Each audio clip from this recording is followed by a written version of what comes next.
right, well, good morning, everyone, and thank you all very much for coming. My name is Lorraine Cunningham, and I'd like to welcome you to the TransLink's September meeting, which is actually happening in October. But be that as it may, this is our third quarter board meeting. I'd like to welcome all of those who are live streaming today, either through Facebook, Twitter, so I thank you for joining us as well, for those that aren't here in person but are online. I want to acknowledge that TransLink operates throughout the traditional territories of the Lower Mainland Coast Salish people, and specifically that this meeting is being held in the traditional territory of the Kikite First Nations. Safety is very important to us at TransLink, and we take the safety of the customers, employees, board, and public very seriously. At this time, I'd like to remind everyone of the location of the nearest emergency exits, which is across the hall here. There's an exit sign there. In the event of an alarm, please exit as orderly a fashion as possible and meet at the muster station, which is along the construction fence at the side of the building facing the Sapperton SkyTrain station. For those who are using mobility devices, please do not use the elevator, but gather in the vicinity of the stairwell and enter the safe refuge area. Our floor wardens will report your location to the fire department so they can prioritize your safe exit if required. In the event of an earthquake, please remember to drop cover and hold on until the shaking has stopped. Before I begin, I'd like to extend a warm welcome to our new board member, Andy Ross, and Andy's sitting just to the right of Kevin here, who was appointed as a director on August 20th. I'm also pleased to announce that Murray Dinwoody has been reappointed for a second term, and both are appointments through the provincial government. And we look forward to welcoming you and working with you. So the next order of business is the consent agenda. There are 3 items on the consent agenda. The minutes of our last public meeting, which was on June 21st, the joint TransLink Board and Mayor's Council public meeting, which was on June the 28th, and the responses to public delegations. So can I have a motion to move the consent agenda? Thank you, Marcella and Murray. Thank you. All in favor? Thank you all very much. So the next item on the agenda is our public delegations. We have 5 public individuals that are here, or groups of individuals that are here to speak. And the first one is Margaret Halsey. Can I ask Margaret to come forward? Thank you, Margaret.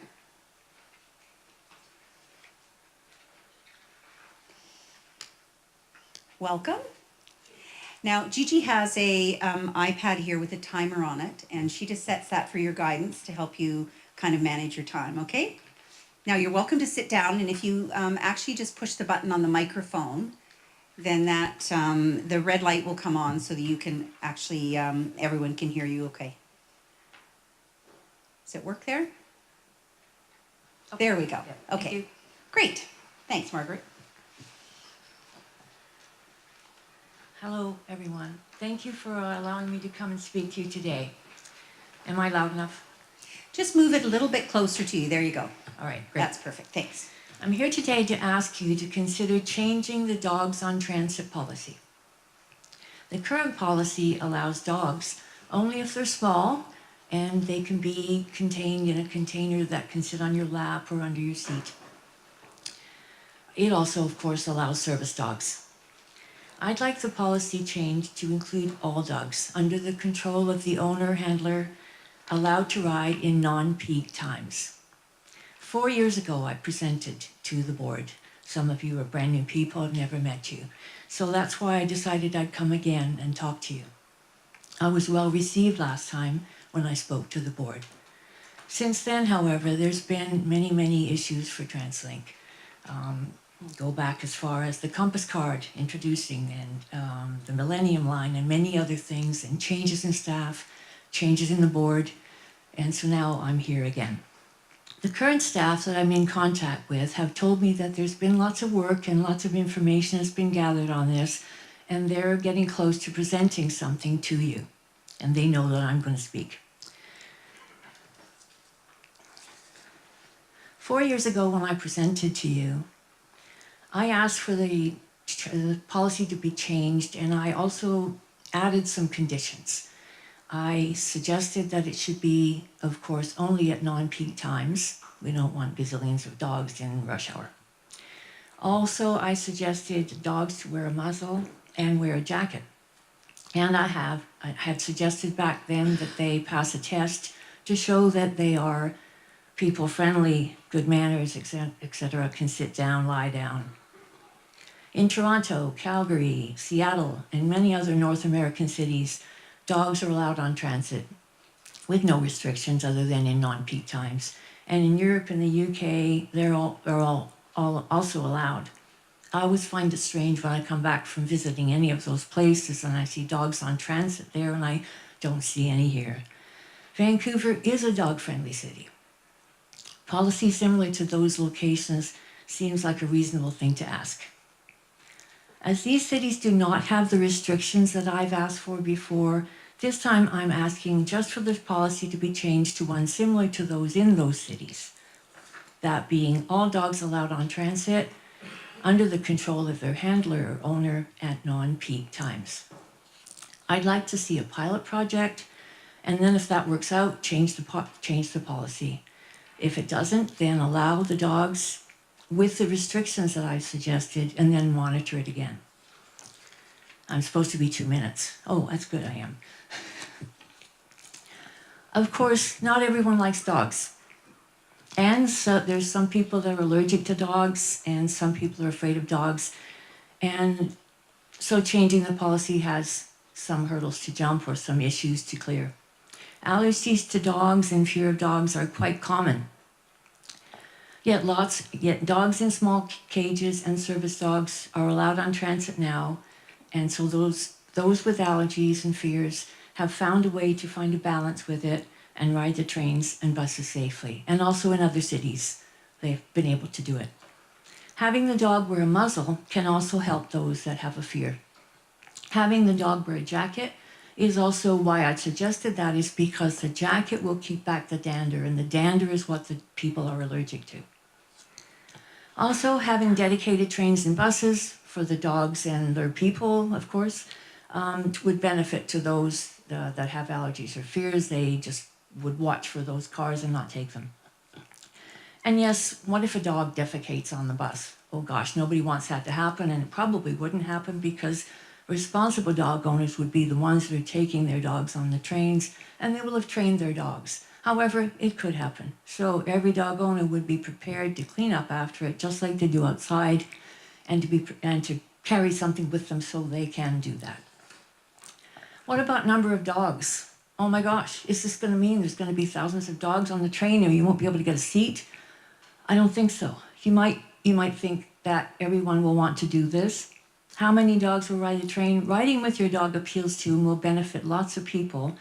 Yet many that have dogs have vehicles and perhaps they're not transit riders anyway, so they'll still take their cars. This change in policy will help those people who don't have a car or prefer to ride transit when they can and have a dog and they want to take it with them.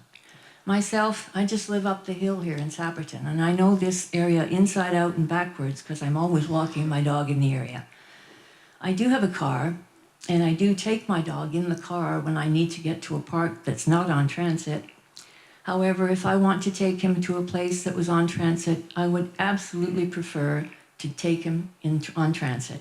One dog, one person seems much more sensible for me to ride that way. Those that do not have a car are limited to their own area for the parks to walk their dogs. I do understand it that the Parks Board at some time are in favor of changing the dogs on transit policy so people can take their dogs to parks that are not in their own neighborhood. There are also many people whose companion is their dog, and if they're going out at all, they prefer to take their dog. I'm not talking about service dogs, I'm just talking about companion dogs. I'm one of those people. Dogs for many have a very positive effect on their well-being. If you were sitting right here beside me, I probably wouldn't be nervous at all. I have a 42-pound, 12-year-old, well-behaved whippet. His name is Smith. He would go everywhere with me, including riding on buses and trains if it were allowed. I hope you will allow it soon. I ask you to change the dog's pet policy to all dogs on non-peak time under the control of their owner. to ride on transit. Thank you for your time.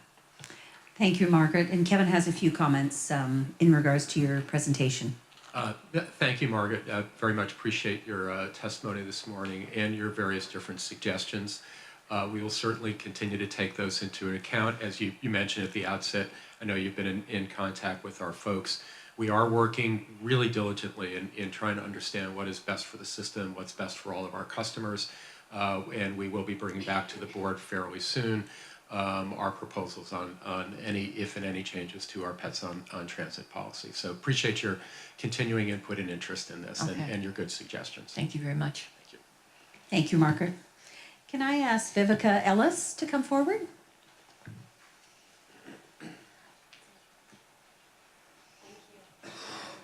Can you just turn the microphone on? There's a talk button there. No, just on the front. There's a. There you go. Thank you very much. Thanks. Hello, everybody. My name is Vivica Ellis, and I'm here representing the All on Board campaign.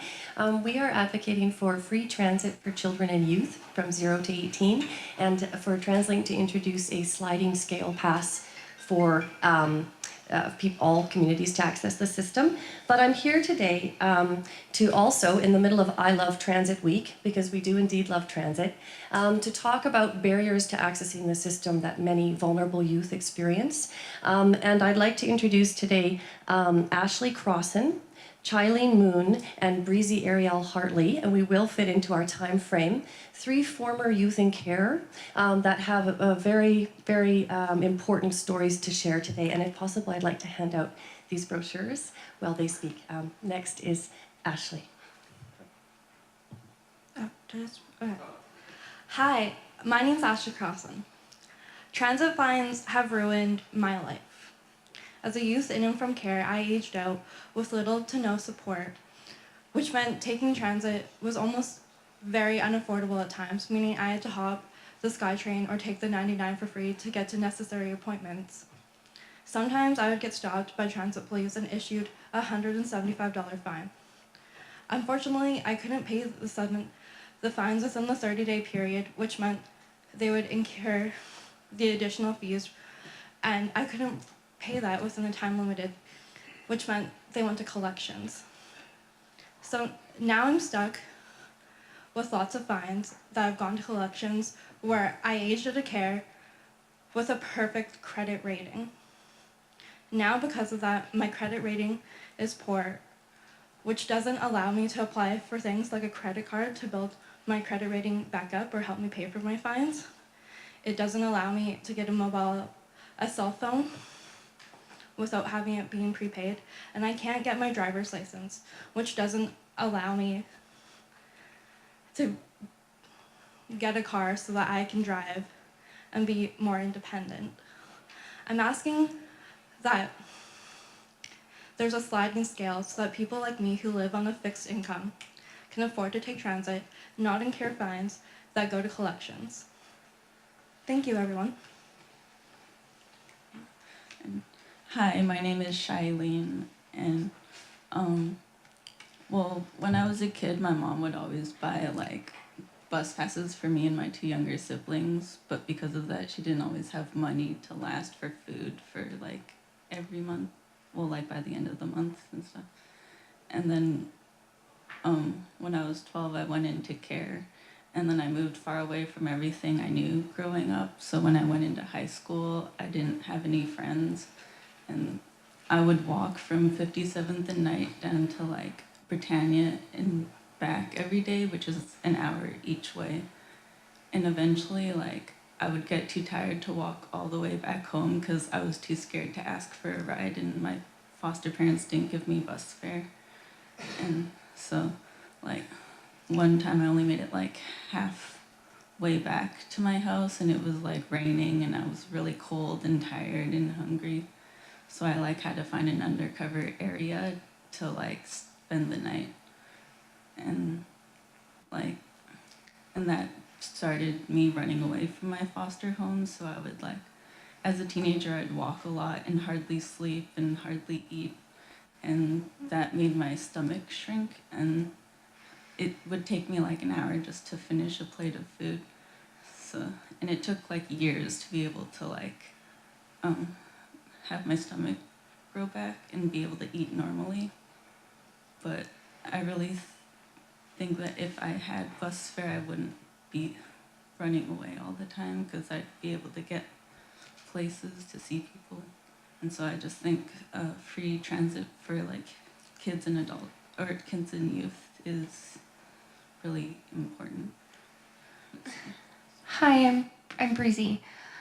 So independence, an ability to take care of yourself and also others, while being dependent on income assistance is, they're trying to focus on themselves. They're not able to take care of others. They're not really able to contribute to society because they're trying to focus on themselves.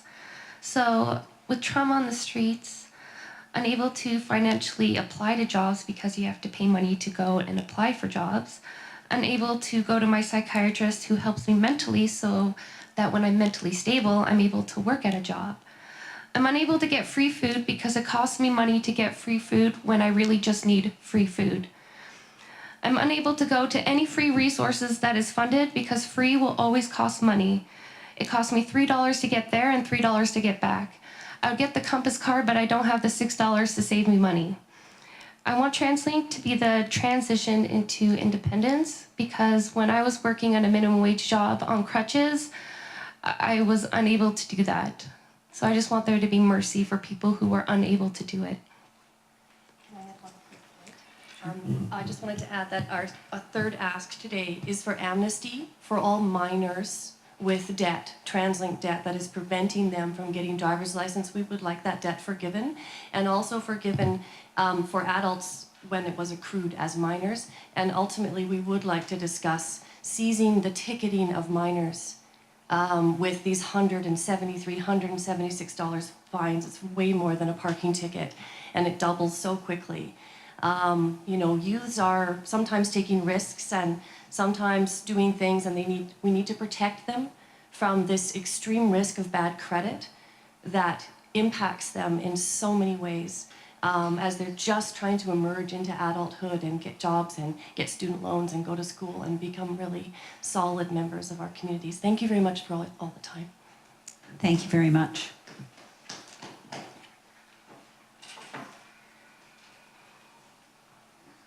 Can I ask Gary Brown to come forward as our next presenter?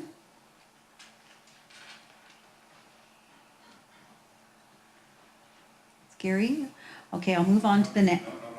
Oh, you're coming. Okay, I'm sorry. I didn't see you behind everybody.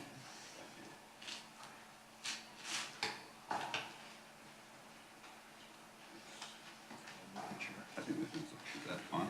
Is that one already? Is it on? I think it might. Is this one on? Yeah, they're both on actually, so you could turn one of them off if you don't mind. Thanks very much. Push the button. What's that? Don't worry about it.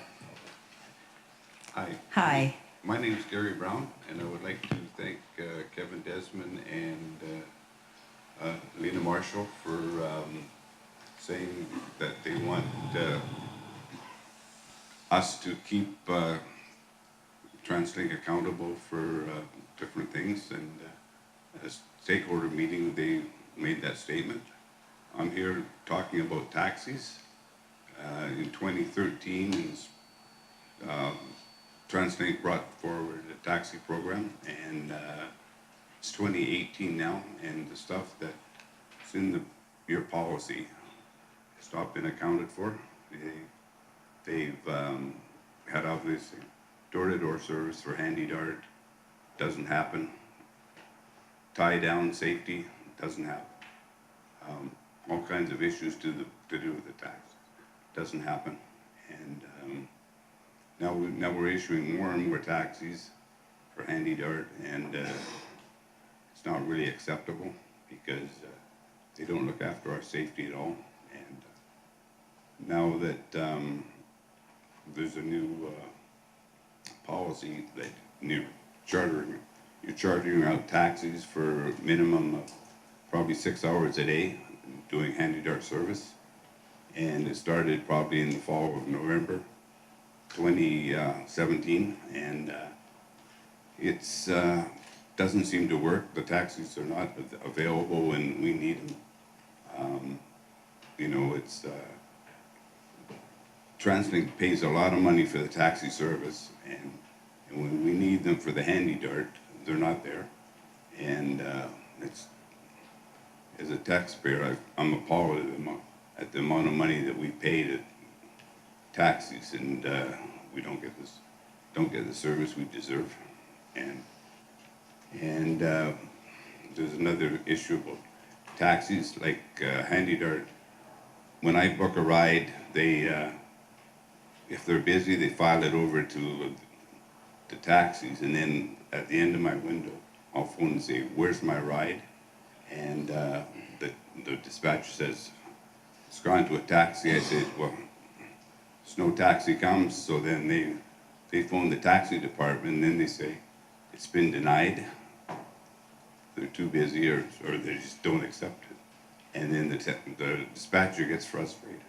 I'm frustrated, and you know, just the program that you have to get taxis to pick up for handy dart doesn't work, and it never has worked. And it's about time you try and fix the wheels on the bus. Thanks, Gary. First, if you haven't met Kathy Pereira, who's our new director in charge of Handy Dart, who succeeded Louise Hardy, who retired at the end of June, I'm sure Kathy would love to hear about some of your experiences with the taxis. The taxis are and will, I think, remain a very, very important part to supplement the Handy Dart vans. It's really important that they're there to provide service to the extent to which, if the taxis are not meeting our requirements on safety and operations and on time, then we need to hear about that. We need to work on that. So we've got to find the right balance with the taxis. Through the mayor's plan, we've been expanding Handy Dart service, so considerably additional hours from the Handy Dart service themselves, the vans. So the taxis will be a small part, but still, I think, a very important part to maintain the availability of service for everybody. So perhaps at the break, you and Kathy can have a conversation about some of your experiences. Yeah, I mean, taxis are a very important part, but they've got to, you know, do what you said right from the start. You know, nobody followed it up since 2013, and we've given you 5 years to try and do something, and you haven't done it, so, okay. Thank you very much, Gary.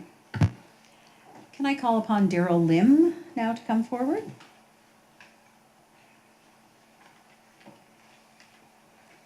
Welcome, Daryl. Thank you. Good morning, board members. Yes, I have 3 points to present to you today. I download this from the Wikipedia. It's regarding about this model in Singapore. I was there in early this year, and they have buses which are contracted out to 2 companies originally from UK. And basically, I would suggest, I'm just here to give a suggestion that how about TransLink look into contracting out our buses to different companies, and you know, they will be accountable to you all. And secondly, I would like to present another point. Well, according to SkyTrain attendants and transit police which I spoke to, they told me that 1 year at least, you know, 3 cases of people jumping down on the track, committing suicide. I suggest, how about, you know, instead of, how to say, for this problem to keep on going on persistently, how about putting up, prevention measure, because each time the transit system, the SkyTrain especially, are disrupted. So how about putting up gates, you know, when the train comes, the doors are open, so the gates are also open so that people will not, to prevent people from jumping into the track. So I just give a suggestion, these 2, regarding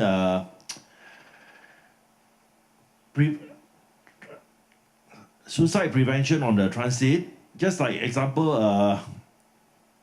Iron Worker Memorial Bridge, second narrow crossing, they put up fences to prevent people from jumping down the track. So I think maybe Canada Line and this expo line can put up gates to prevent people from just jumping to the tracks, because it's going to cause a lot of disruption and inconvenience to a lot of passengers. And basically, the last point I would like to make is regarding this Canada line. Usually after 6:30 or 7 o'clock, I noticed that the frequency of the trains are reduced. So supposing from Waterfront to Marine Drive, I noticed that usually once every 3 minutes, so one will go to YVR and one will go to Richmond Centre. So basically when after 7, the frequency has been reduced, so Waterfront to this Marine Drive will be every 6 minutes after 7. When I bought the train, I noticed it's very, very crowded. So I think that, they should be continue to run at every 3 minutes instead of reducing after 7, because after 6:30 the trains are reduced. So I think that, there is a need, the demand is still there, and it's still very crowded on the train, which I experienced. So anyway, I have a copy from the Wikipedia. I would like to present it to you. Thank you very much. That's all I have to say. Thank you very much, Daryl. Thank you. Thanks, Fran. Okay, the next speaker is, I will after, Baljit Chawal and Taylor Clark.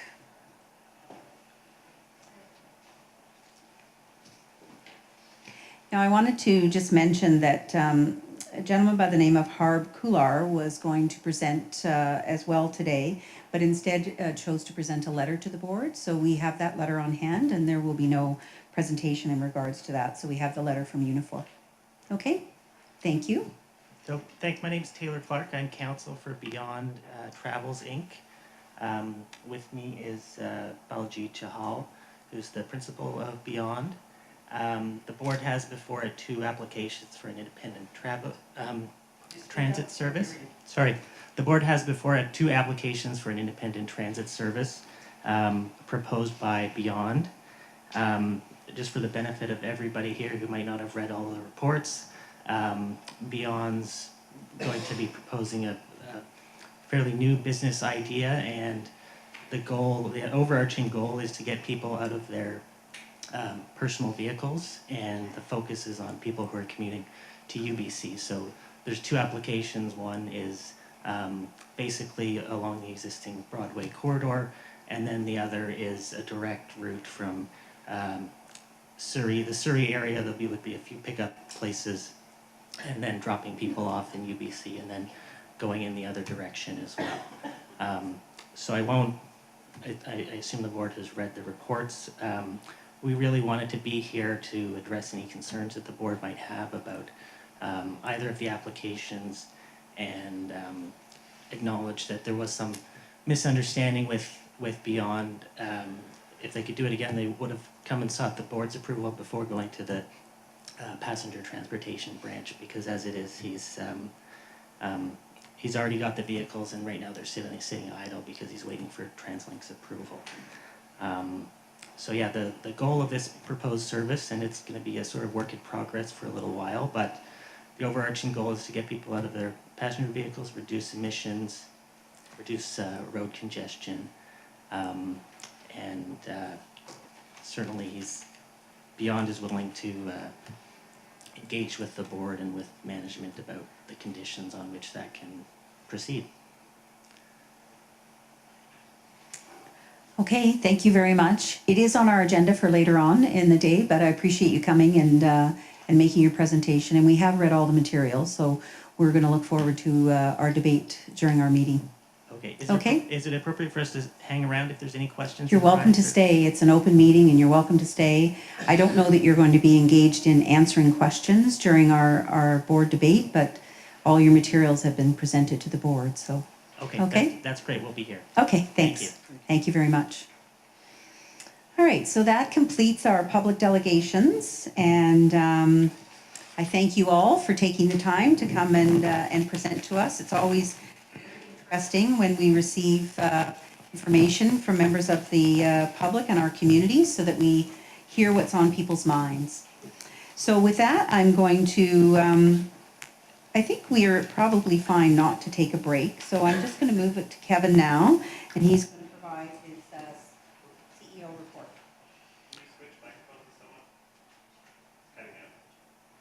As soon as he turned his on, mine went off. Okay, you got Okay. it. Can you hear mine? Okay.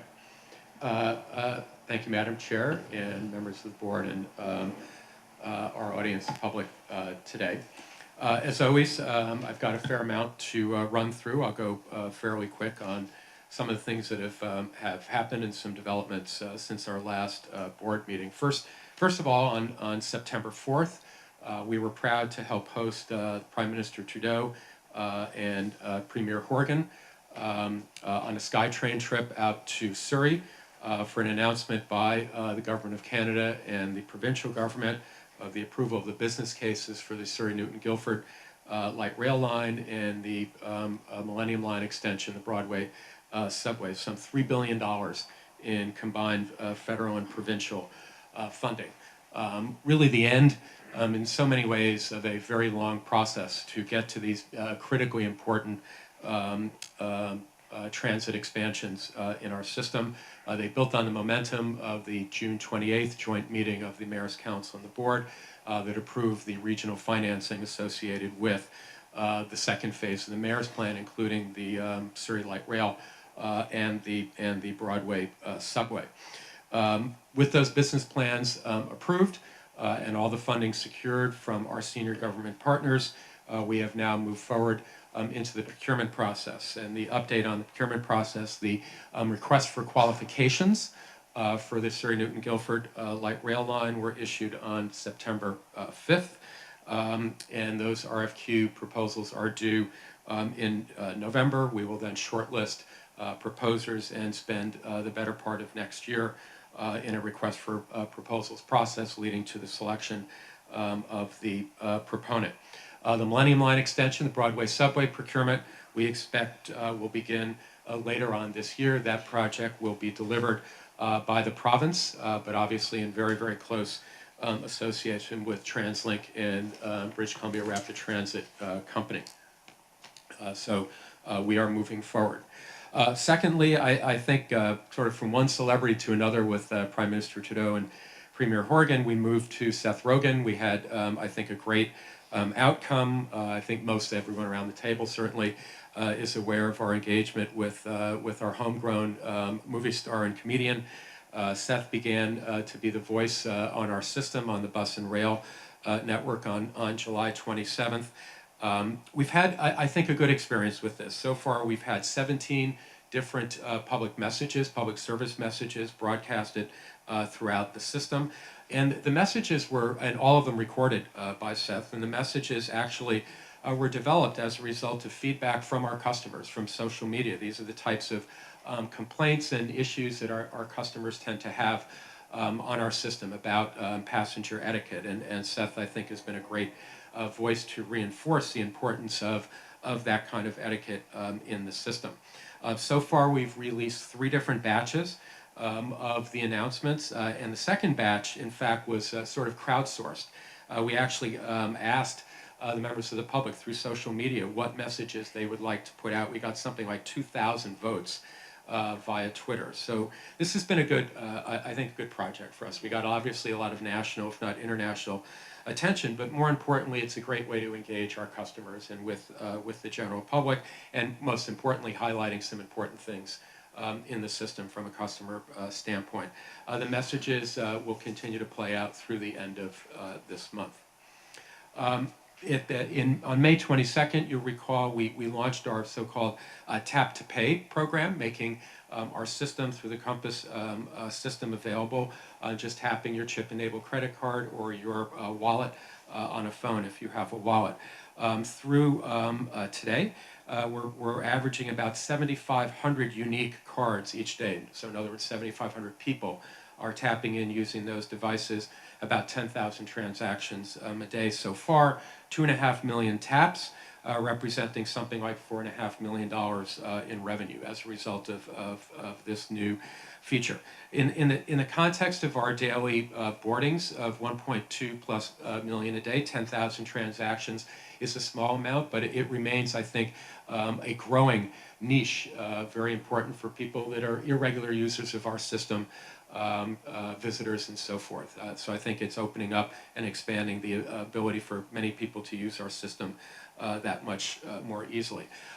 We also, I think we're happy to see that the card clash, the so-called card clash issue, has turned out not to be an issue. And I attribute that to the very, very extensive public awareness campaign that we ran for the 2 months before the May 22nd launch of the program. So we've been studying that, watching that very carefully since day one, and we've had very, very few instances, and when we have had instances, we've been able to correct any of the double charging very, very quickly. So that public awareness campaign, I think, was really quite effective. So we appreciate all of our customers seeing our information and leaning in.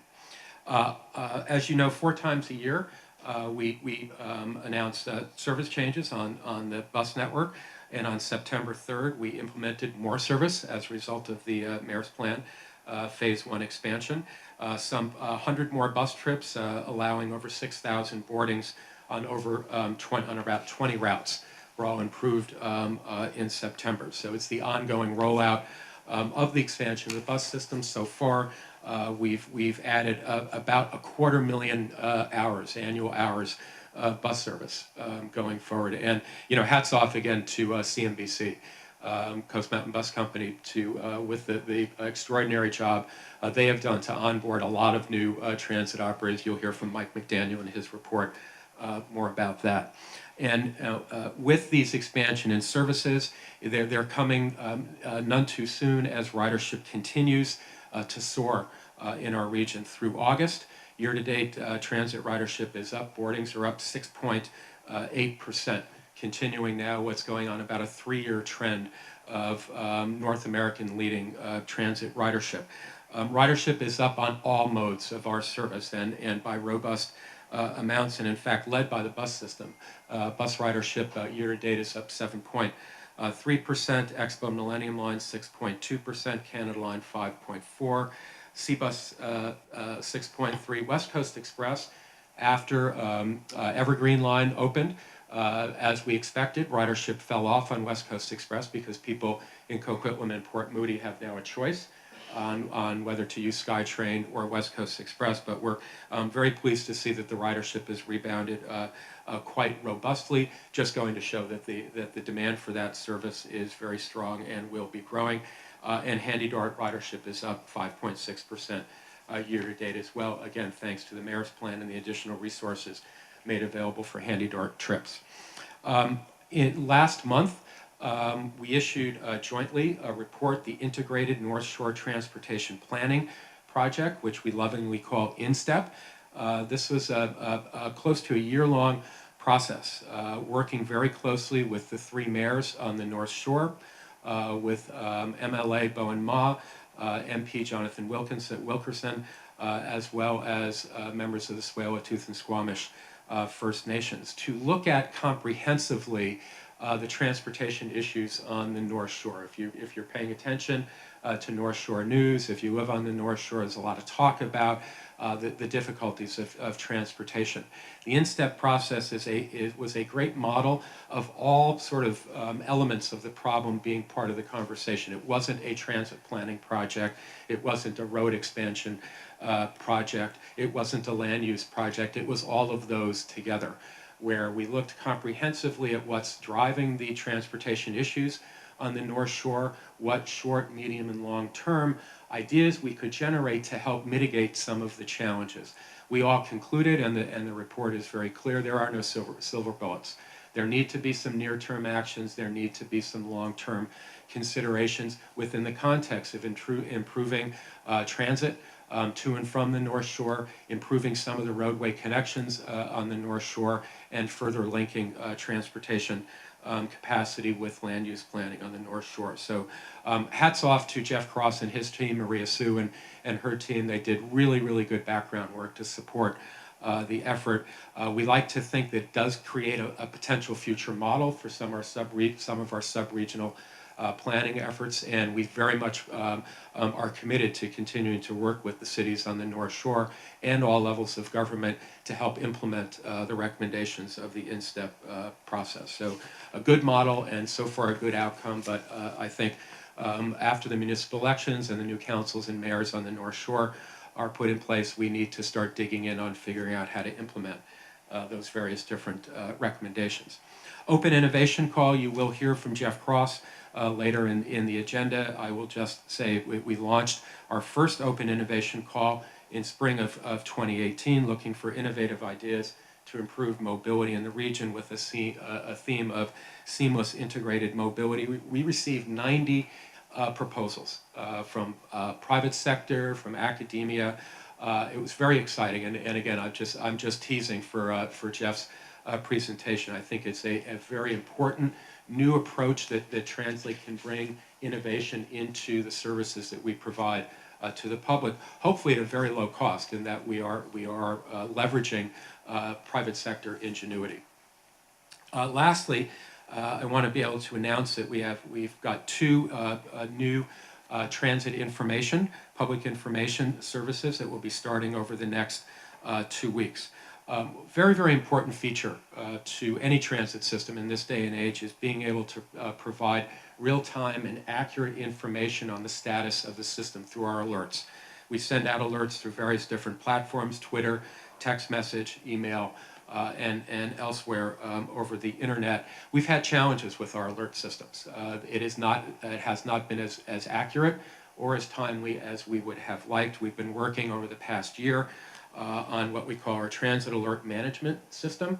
The first phase of those improvements will be rolling out over the next couple of weeks, and that does include a new and more responsive transit alert web page. And you can go to alerts.translink.ca. So these are sort of subtle changes, but it's important for us to make sure the information we put out is accurate. And we have not done a good enough job. And these improvements, I think, are getting us into a better place. The second phase of this particular project will roll out next year, where we will have a new and enhanced subscription and preference center for customers. So our customers should be looking forward to the rollout of that in a couple of weeks. As well, in a couple of weeks, we will be launching what we call live chat. This is the ability of people, instead of calling in to our customer information center and maybe waiting to get a customer information representative, they can actually basically via email engage in a conversation with a customer information representative.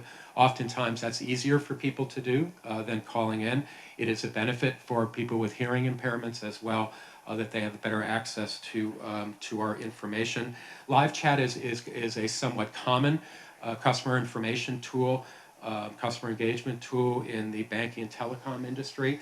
As far as we know, there's only one other agency in North America that actually is doing live chat, and that's in Ontario. So we're going to be debuting it in a couple of weeks.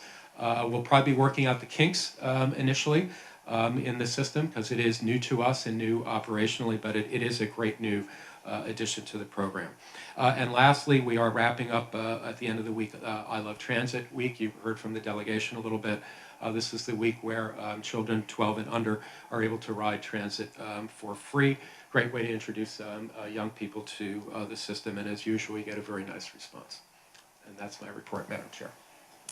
Thank you, Kevin. So now we're going to hear from each of the leaders of the individual sections of the business. So first I'm going to invite Hayden Ashison up, and he is the acting president and general manager for the rail company. Welcome, Hayden.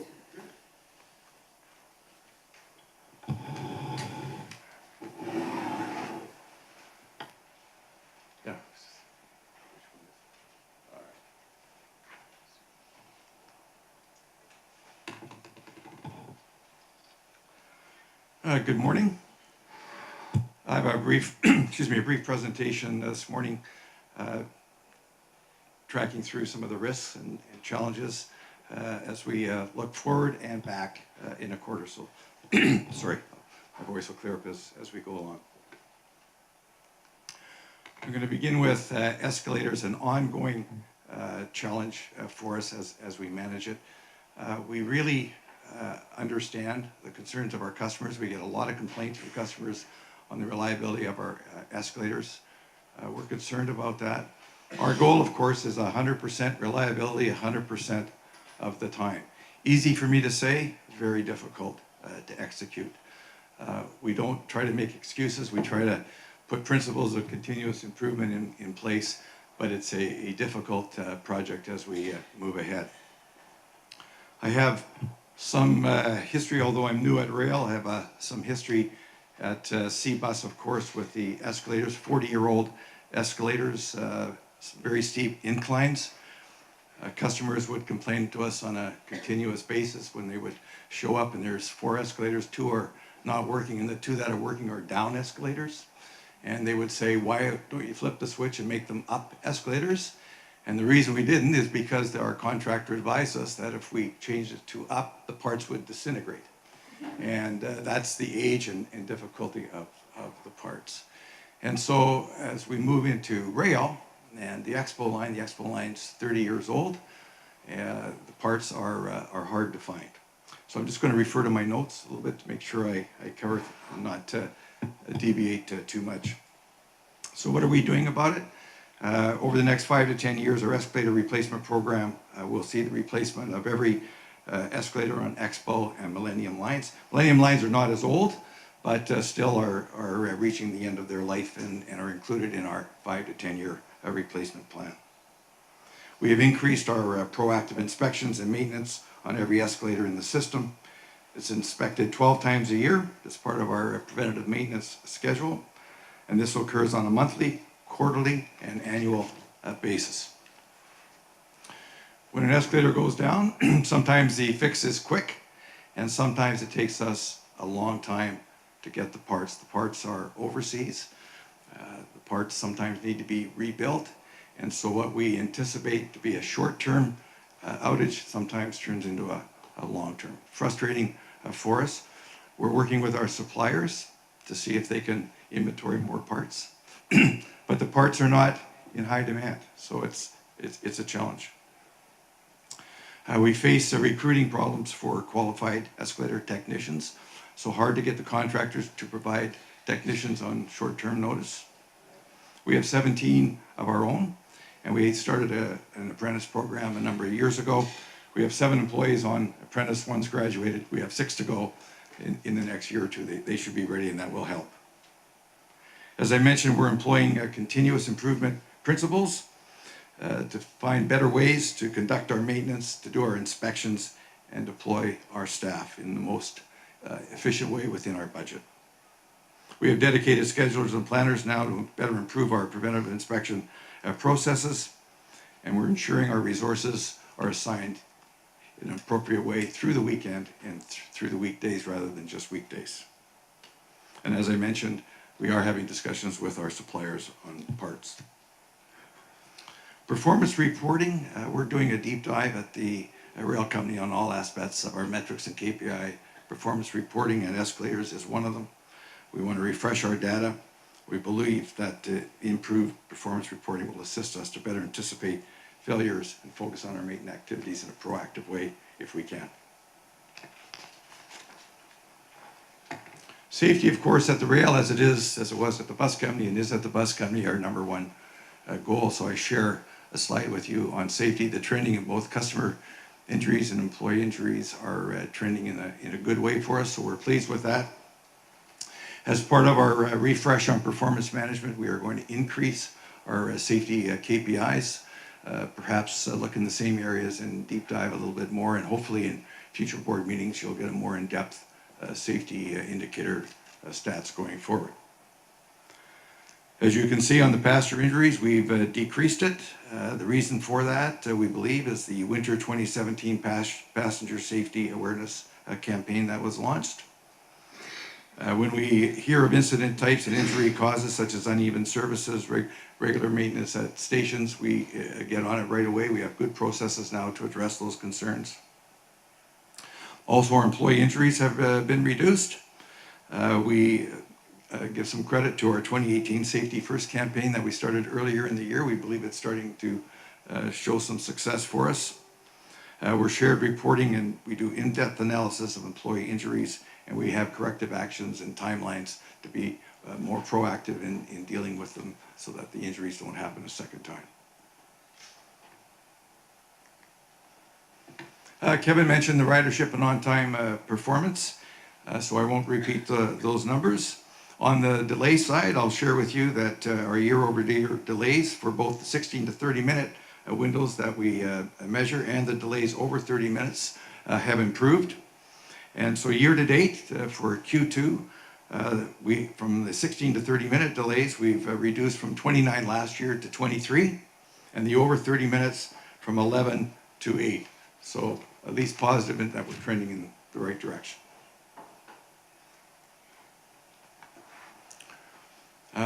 In past board meetings, the sort of state of good repair maintenance has been just shared with you. It's a bit of a technical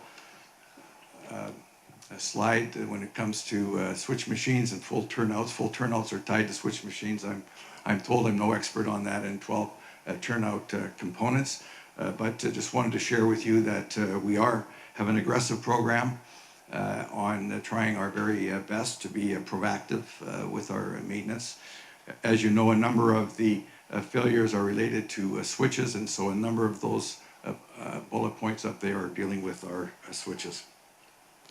Our visual inspection of rail and turnouts happen every 2 weeks.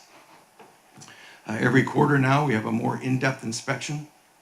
And annually, we hire a contractor to perform ultrasonic testing on the running rails to identify faults that we can't see on visual inspection. This is an improvement, and we're hoping to see the results of that going forward.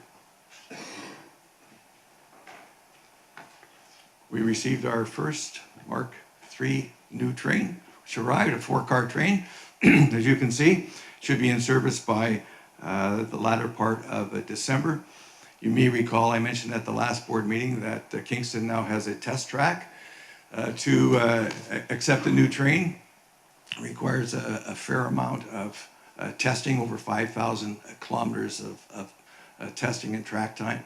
In the past, we did it in-house, very difficult when you're running a service to get the track time, the possession time to test those trains. Inconvenient to the customer as you're standing at the station and the train not in service comes by. So this is the first train as a result of the testing. It is certainly expedited the delivery of the trains. So the first one is here in September.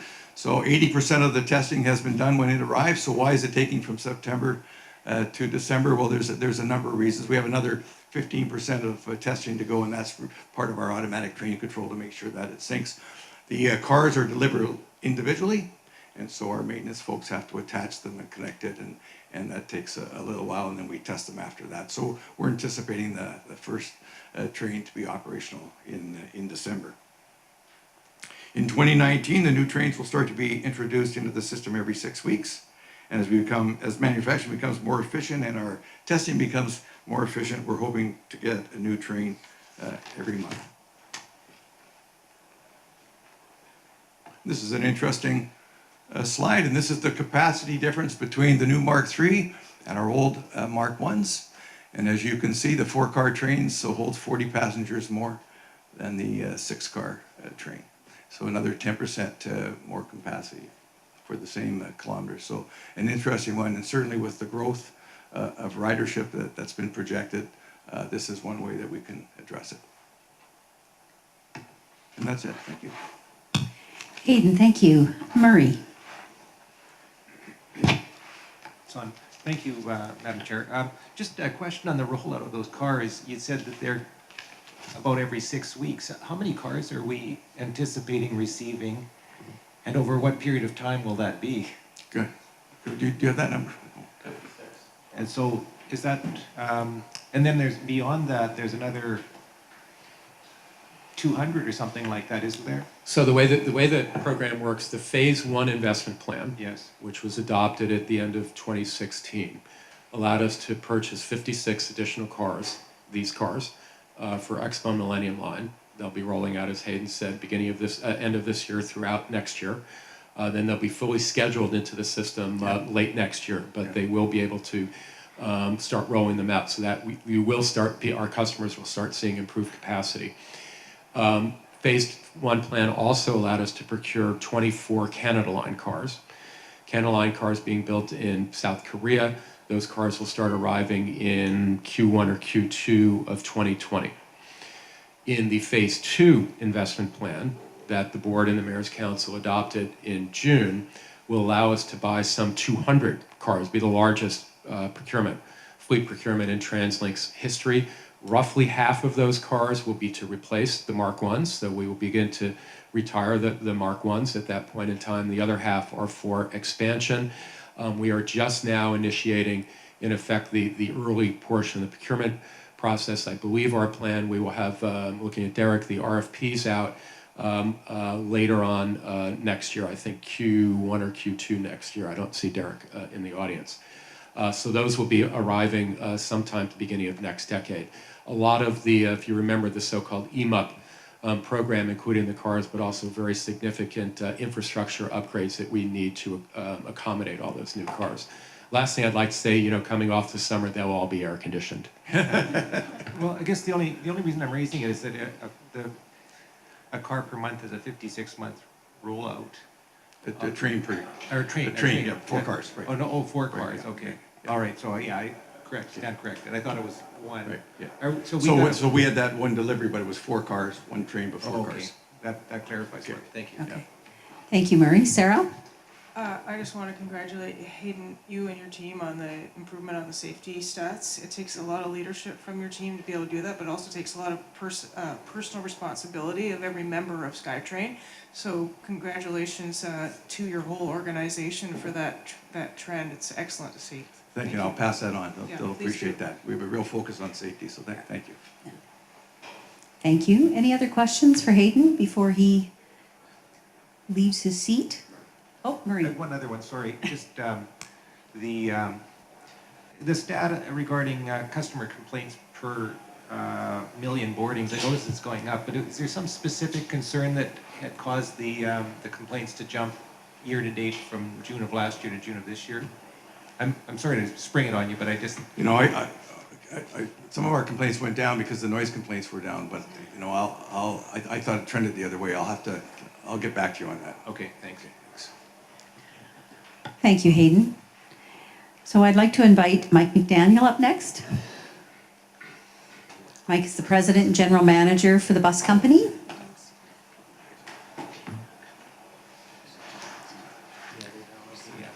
Welcome. Thank you, members of the board, TransLink enterprise staff, and members of the public. Good morning. This is my first President's report, and so on behalf of all of CNBC staff, I'm pleased to be here on their behalf and present that to you today. Following the presentation, my senior staff and myself are here if you have any questions that we can answer for you.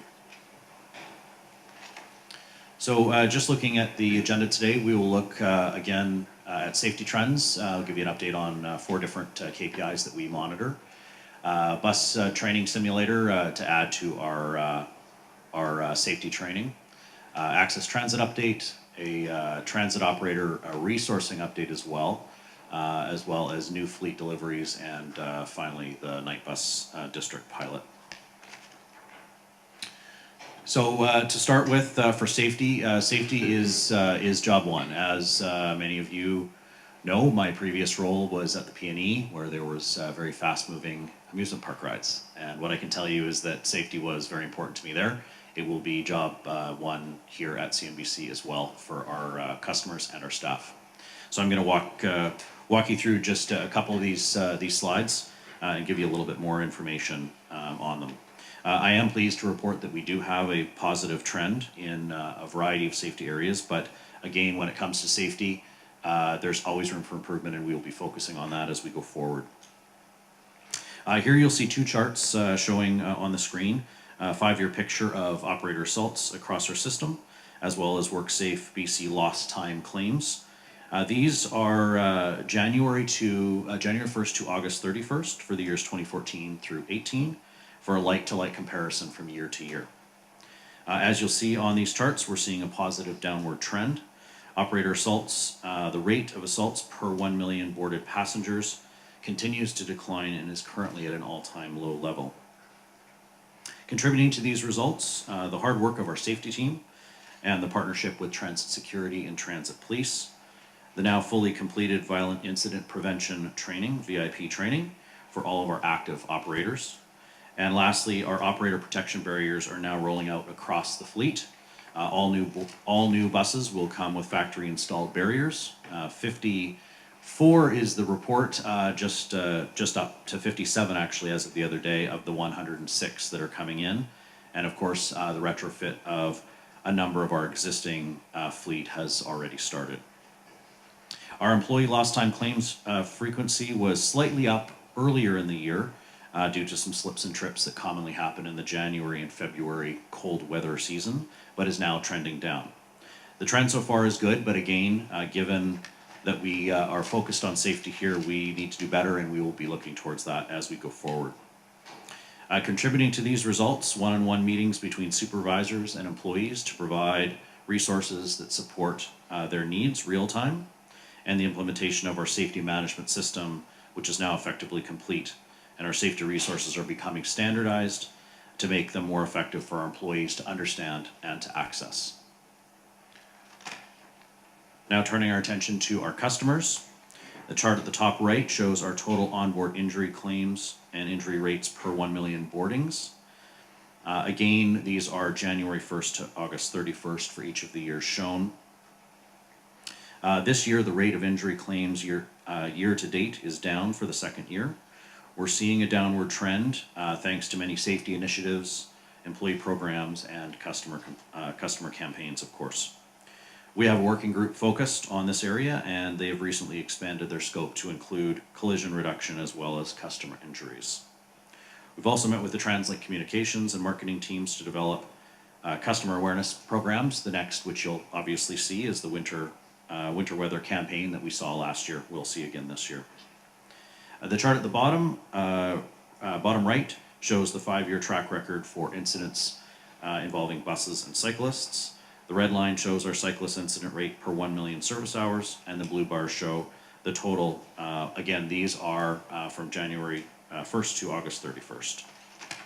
As you'll see, we saw a positive dip in 2015, an increase in 2016, and then we've leveled off between 2017 and today. Aspects that contribute to the fluctuations in these trends as they go. More people commuting on bus, commuting on bike, more traffic on the roads, more construction on the roads, and of course inclement weather at times.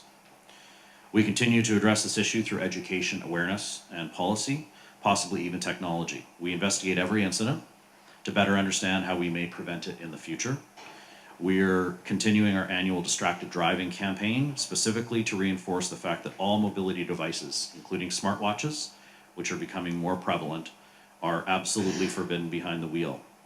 And we also have a team looking into anti-collision technology, which could help prevent cyclist incidents as well as onboard injuries. Now, continuing on the safety topic, we at Coast Mountain Bus Company are very excited to take delivery very soon of our first ever bus training simulator. The simulator will be integrated into the bus operator and remedial training. The simulator recreates real-world environments that have been shown to improve transit operator safety, building basic skills and honing effective planning and good judgment under pressure situations. Our bus simulator is anticipated to be in place in early 2019. Following safety, another key focus area for us is access transit. We've now completed the third month of our transition to First Transit, and we're still reflecting on the overall seamless transition over to First, all while delivering approximately 100,000 trips per month. We did, however, in the lead up to the transition, have some staffing fluctuations with our previous operator, and that increased taxi trips for that month. I am, however, happy to report that as new challenges arise, First Transit is taking quick action, including positive policy changes, and we're working with them real time to ensure of that. First Transit has opened an additional depot for Handy Dart at Main and Terminal, and with the additional depot, we're expecting on-time performance in the Vancouver area to improve. As mentioned previously, we did have a change in leadership. Louise Hardy did retire as the director, and Kathy Pereira has now taken over, as mentioned previously by Kevin. Kathy has been with CNBC for almost 10 years, and most recently the Director of Training, Health, and Workplace Management Services. Next, I'll just touch on transit operator resourcing. I know is a very hot topic these days. CNBC and TransLink Human Resources and Marketing have made significant efforts to ensure current and future transit operators' needs are met. A refreshed marketing campaign, including new digital advertisements profiling current operators, was done. We had 379 applicants in a pre-screen and interview process in an open house in June. And looking forward, we need to hire approximately 500 new operators by September of 2019 to meet the demands of the Mayor's plan. Together, we are challenging ourselves to be creative, and we know that hiring 500 operators will be a difficult challenge, but we are up to the task and we are being creative in our solutions to meet that demand. Moving from our people that drive our buses to our actual buses, we have an update here on our fleet. First, with our new CNG fueling facility that is now commissioned and fully operational. We currently have, as it says up there, 54. We are now at 57 of the 106 CNG buses in revenue service at Surrey Transit Centre. As for the double-deckers, we have purchased 32 double-deckers that from Alexander Dennis. That delivery will happen in Q3 of 2019. And as a reminder, the double-deckers will be replacing the Orion highway coaches on a one-for-one basis. And I'm pleased to report that our night bus district pilot was a success.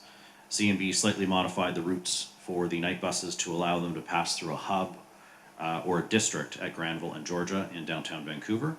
We ran this pilot from June to September and to increase the awareness of the service. 2 transit security officers were positioned at the hub between 2 a.m. and 5 a.m. to assist customers, promote safety, and of course support our transit operators. It was a success, and it is now part of our ongoing operation. That concludes my 8.5-minute report. Here to answer any questions if you'd like. Mr. McDaniel, I think you were longer than 8.5 minutes. That's what it said on the clock. Okay, so I'm sure somebody has a question for you. Marcella. Thank you, Rick. Just a couple of questions. On the Access Transit. Your mic. Oh, good point. Thank you. On the Access Transit, how was the transition from our users' perspective? Did you have feedback on that? Yeah, we've had ongoing feedback from our users. For the most part, it's actually been quite smooth. We do obviously have fluctuations. We had First Transit take over most of the employees from the past vendor that stayed, and so there are some staffing gaps. So we had fluctuations there. But in terms of actually fulfilling the requirements, it's been actually fairly smooth. We are on ongoing conversations, though, with obviously user groups and users to ensure that the transition continues to be smooth. And we're working through that. Okay, thank you. My second question is in relation to night bus. How do you know it was successful? You said it was a success, great. What was successful about it? Yeah, we're still working through ridership numbers. We have seen night bus in general, prior to the pilot as well as during the pilot, ridership increase. But anecdotally, we're working through customer comments, we're working through operator comments, and overall we think that it's been a success just qualitatively. We're still working through some of the quantitative data. Thank you. If I could add one other thing to that, Marcel, as part of that in the go forward to the night district, the planning folks are going to be looking at potential changes and improvements to the overall night bus network as well. So some of the results and the data we'll be collecting from the night bus district will help inform the planning so that we can further improve the night bus district. There are additional hours as part of the mayor's plan for the night bus. So I think this was in part an important exercise to help the planners get some information on the best way to make improvements and adjustments to the network. Thank you. Andy? Thank you. Thanks, Mike. First report, my first board meeting. We can share the terror. Mike, I just want to ask you a couple of questions regarding the transit operator recruitment. 500 between now and September is very ambitious. That's approximately 12 new operators every single week between now and then. And I know there's been some difficulty. What initiatives, I know there's been some new initiatives, what kind of uptake and success of these new initiatives and recruitment taking? And the sort of second part of this is what kind of risk are we looking at in failure to hitting those numbers, and in what kind of proportion? It's a very good question. Right now, a lot of this information is real new. I mean, as of a couple of weeks ago, we've actually reformed a little bit of how we're approaching the recruitment. So what we've actually done is we've created a task force specifically for operator recruitment. We'll still have the support from TransLink HR as well as marketing, but we've actually embedded a group together at Coast Mountain Bus Company that is enterprise-wide to specifically focus on this. Our challenge is twofold. One is the recruitment, and the second is training. As you know, once we hire the employees, they have to go through a 6-week training course. Currently, there is room for a maximum of 16 people in each of those classes. So what we're doing is we're retooling the recruitment and we're retooling the training at the same time so we can stay ahead of that. We will have to increase our training from 16. We're going through the numbers. It looks like it's about 24. Currently, there are no other transit agencies doing that many in the training. It's topping out in kind of in that 18 to 20 range. So what we want to ensure is that we still, through this new approach, we still hire the right staff, we still train them fully, but we still meet our targets. So to answer your question, we are changing the model of our approach to get different results. The demand simply is too high with the past model, and so we've changed that. Karen? Thank you very much for that report. Are we doing anything to incent the existing bus operators to reach out to their networks of folks who might be interested in being part of TransLink going forward? Yeah, that's a good question. We do have staff referral programs that we are doing.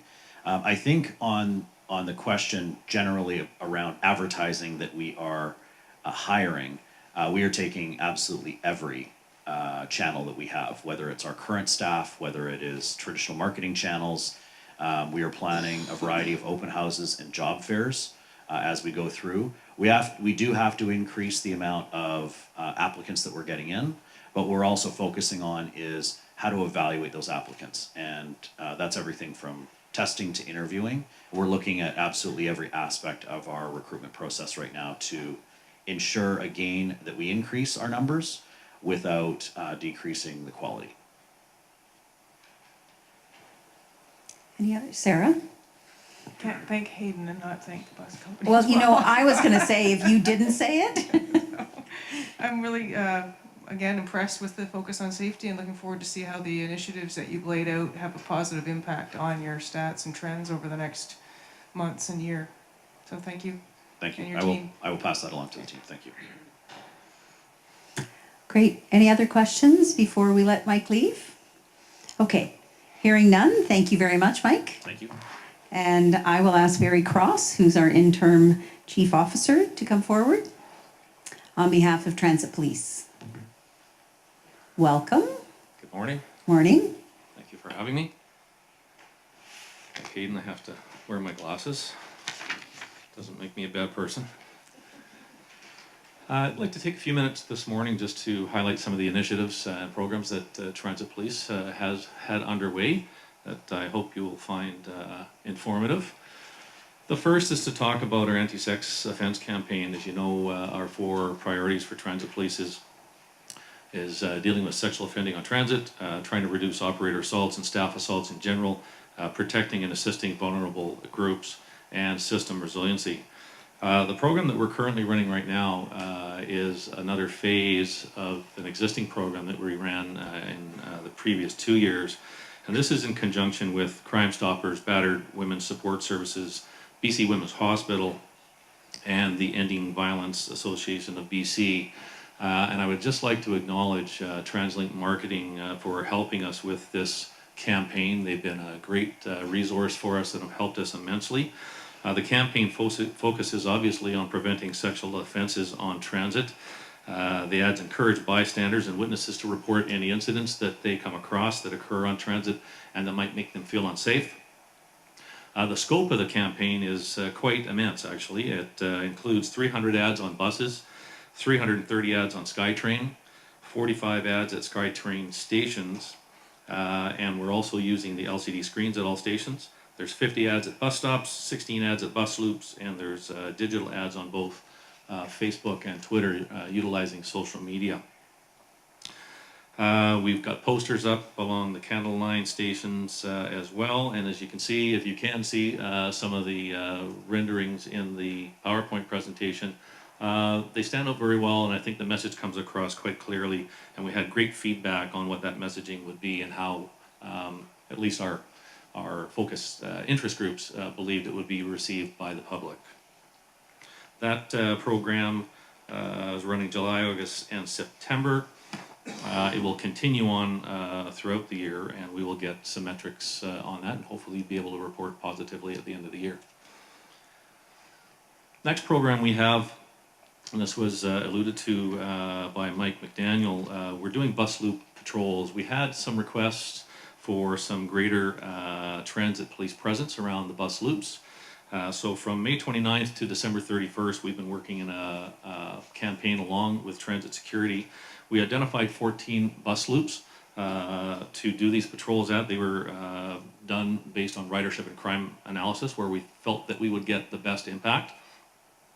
And we're gathering statistics from that. So essentially the program is 2 to 3 times a week at any of these particular bus loops. We get out there with our staff, with transit security staff. We engage the public, we engage the passengers, and we engage the operators on the buses to find out if there's any issues and deal with issues at that particular time. And the feedback has been very positive, both from the passenger perspective and from the bus operator perspective.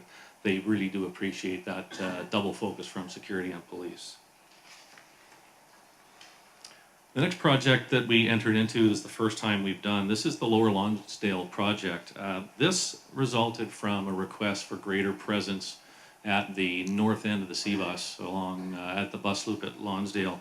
The project started June 29th, ran through September the 15th. It ran every Friday and Saturday evening till closing. It had Transit Police partnered up with the North Vancouver RCMP. It was a great partnership. It actually doubled our enforcement efforts there. It allowed us to work very collaboratively with our policing partners with the North Vancouver RCMP.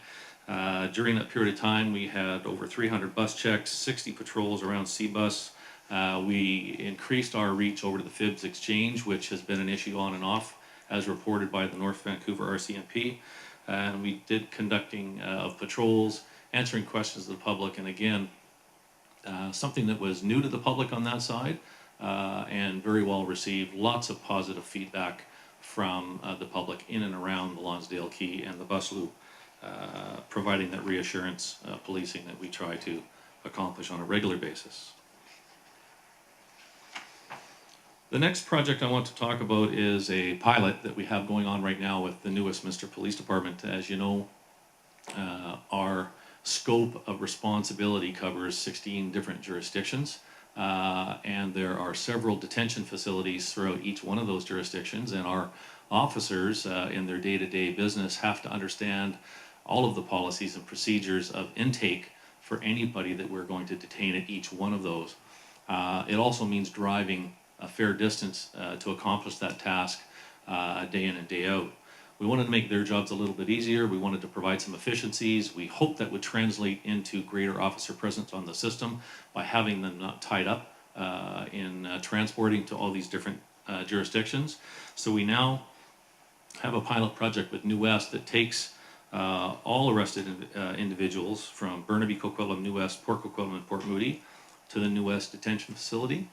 They will do the intake. They manage to ensure that those prisoners get to court the very next day, and it allows our officers to understand really one particular processing process, bad words on my part, with New West and with Vancouver and with Surrey cells. There are some exceptions to the rule, but the feedback from our staff is fabulous. They love the program. They love that they can get back out on the street much more quickly. And the feedback from New West is the program's running very, very smoothly. A little bit about performance and metrics. We're in the business of crime prevention and safety. Just to give you some sense of how this year is going in comparison to others. This year, from January through August, we had 638 warrants where we arrested people that were wanted on various warrants throughout the system, and we had 517 new arrests. In comparison, in 2015, we had 591 warrant arrests. In 2017, that increased to 837. So our year-to-date stats are fairly good, and we anticipate that we should be pretty close, if not greater than last year's stats from that. And last but not least, because everybody loves a dog story, if you didn't know already, we have a canine program within the Transit Police Service that focuses on public safety and system resiliency. It bolsters our anti-terror posture, and it really provides an opportunity to get out there when we do have calls of suspicious packages of any type to ensure that we clear those as quickly as we can and get the trains up and running. I mean, that is our job, to help people get as quickly as they can, as safely as they can to their destination. In this particular slide, the Canadian Police Canine Association trials occurred September 13th through 16th of this year. We had 2 entrants, Constable Leanne Smith and Police Service Dog Diesel, who placed 3rd overall in the detection category, which includes drug sniffing dogs and explosive detection dogs, and Constable Aaron Chan and his dog, Police Service Dog Kona, who got 4th overall. And just a little bit of a brag, if you take the drug sniffing dogs out of it, our 2 dogs entered were the top 2 explosive scent detection dogs in the country during this trial. So very proud of the program, very proud of our officers, and yeah, it was a great success for us. So thank you. Open to any questions. Thank you, Barry. Any questions for Barry? Marcella? It's not so much a question, but perhaps a request or comment. Your text number when there's altercations on the trains are not highly visible. And I saw the same on the buses. I raised it before. I wasn't involved, but sort of, in an altercation yesterday. And I could not find the number to text because mind you, my phone was broken anyways. But that aside, I couldn't find the number. So just an observation. And so based on that, stay tuned. We're working diligently with TransLink marketing. We're looking at some new initiatives to get that out there and make it more obvious to people and to get it out throughout the system much more broadly than it currently is. But thank you for that feedback. Anybody else? Barry, I think you've done an admirable job in telling us everything that's going on, so I don't think you have any more questions. They took it easy on me. Yeah. Thank you. Thank you very much. Great report. Okay, so with that, we're going to take a 10-minute break. So if I can ask everyone to be back into their seats, we'll take 11 minutes at 20 to 12 by that clock up there. That would be great. Thank you.